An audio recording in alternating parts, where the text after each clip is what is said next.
এই নাস্তাটি দেখতে হুবহু একেবারে বালিশ রসগোল্লার মতো এখনই দেখা যাচ্ছে। দেখেন বালিশ রসগোল্লাগুলো আর এই নাস্তাগুলো সেম দেখা যাচ্ছে।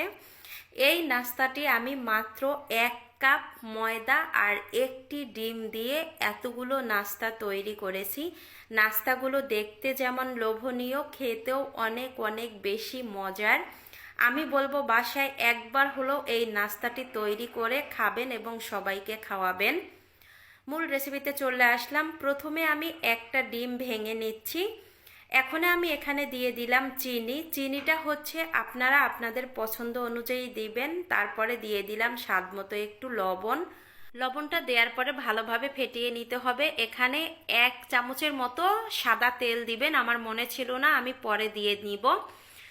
আর ডিমটা ফেটানোর জন্য যদি এরকম ফুলঝুরি পিঠার শাঁসটা থাকে তাহলে 1 মিনিটেই ডিমটা ফেটিয়ে নিতে পারবেন। অনেক উপকারী একটি টিপস এটা, এই হ্যান্ডউইচের চেয়ে ভালো হবে। এই তো ফেটিয়ে নেওয়া হয়ে গেছে। এখন আমি 3 ফোঁটার মতো দিয়ে দিলাম ভ্যানিলা এসেন্স। ভ্যানিলা এসেন্স দেওয়ার কারণে ডিমে যে একটা কাঁচা গন্ধ থাকে সেটা আসবে না। এবার আমি 1 কাপ নিয়েছি ময়দা। ময়দাটা অবশ্যই চেলে নেবেন। এবার হচ্ছে আমি ময়দাটা চেলে নিচ্ছি। আপনারা কিন্তু এই নাস্তাটা ময়দাটা কম বেশি করে বানিয়ে নিতে পারেন, এমনকি এটা কিন্তু আটা দিয়েও তৈরি করা যাবে। এবার হচ্ছে এখানে আমি দিয়ে দিব গুঁড়া দুধ। এখানে আমি 2 টেবিল চামচের মতো গুঁড়া দুধ দিব। আর গুঁড়া দুধ দিলে এই নাস্তাটা খেতে অনেক অনেক বেশি মজার হয়। অবশ্যই গুঁড়া দুধ দেওয়ার চেষ্টা করবেন। এই তো চেলে নেওয়া হয়ে গেছে। এখন হাত দিয়ে ভালোভাবে মাখিয়ে নিতে হবে। এখানে কিন্তু কোনো জল দেওয়া যাবে না। এখানে একটি ডিমের জন্য 1 কাপ ময়দা কিংবা 1 কাপ আটাই পারফেক্ট। এখানে আমি অল্প পরিমাণে একটু বেকিং পাউডার আর অল্প পরিমাণে একটু বেকিং সোডা দিয়ে দিলাম। এটা অবশ্যই যখন ময়দা চেলে নিয়েছেন তখন দিয়ে দিবেন, আমার তখন দিতে মনে ছিল না। এখন ভালোভাবে একটু মিশিয়ে নিব। আর এখানে দিয়ে দিচ্ছি 1 চামচের মতো তেল। আমি তেলের কথাটা কিন্তু আগেই বলেছি, যখন ডিমটা ফেটাবেন তখন তেলটা দিয়ে দিবেন। তেল দিয়ে ভালোভাবে আমি আবারও মাখিয়ে নিব।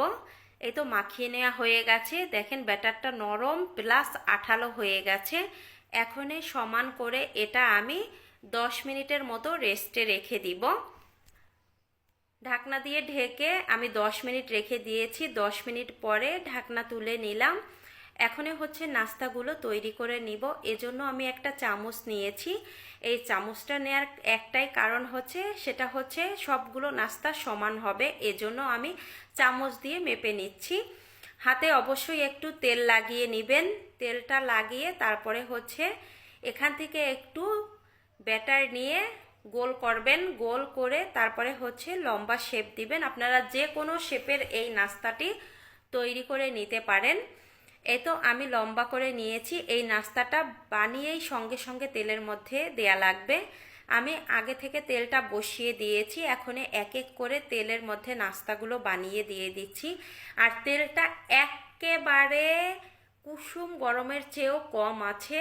কেবল গ্যাসটা অন করেই আমি একেবারে লো হিটে রেখে দিয়েছি। এই নাস্তাটা তৈরি করতে গেলে গ্যাসটা কিন্তু একেবারে লোতে রেখে ভাজি করতে হবে, নয়তোবা এই পিঠাগুলো মানে পিঠা না সরি নাস্তাগুলো ফুলবে না।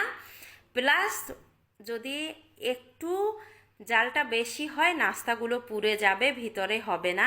এই দেখেন, আপনারা কিন্তু তেলের দিকে তাকালেই দেখতে পারবেন কতটা লোতে রেখেছি। আর এই নাস্তাগুলো এমনিতেই একা একা তেলের উপরে ভেসে উঠে গেছে। দেখেন নাস্তাটা ফুলে ডাবল হয়ে গেছে। আর দেখতে কিন্তু একেবারে বালিশ রসগোল্লার মতো দেখা যাচ্ছে উপরের পাশটা। আমি এই নাস্তাগুলো দেওয়ার পরে 4-5 মিনিট পরে উল্টিয়ে দিলাম। এপাশ ওপাশ করে নাস্তাগুলো গোল্ডেন কালার করে ভাজি করে নিয়েছি। দেখতে কতটা লোভনীয় লাগছে দেখেন। এবার হচ্ছে নাস্তাগুলো তেল ছেঁকে আমি নামিয়ে নিব। তেল ছেঁকে নামিয়ে নিয়েছি। এখন বাকি যে নাস্তাগুলো আছে সেগুলো হচ্ছে আমি গোল শেপের করে নিচ্ছি। 2 প্রকারের নাস্তা আমি তৈরি করে নিলাম। দেখেন এগুলো কতটা ফুলেছে, রসগোল্লার মতো হয়ে গেছে। এবার হচ্ছে এই নাস্তাগুলো ভাজি হয়ে গেছে, এখনই আমি নামিয়ে নিব। সবগুলো নাস্তা তৈরি হয়ে গেছে। আর এটা হচ্ছে তেলে ভাজা কেক, দেখেন কতটা লোভনীয় হয়েছে। এবার আমি একটা কেক ভেঙে আপনাদের সাথে শেয়ার করব। এটা কিন্তু বিকেলে চায়ের আড্ডায় জমে যাবে, এমনকি বাচ্চাদের নাস্তায়ও দিতে পারেন বিকেলের।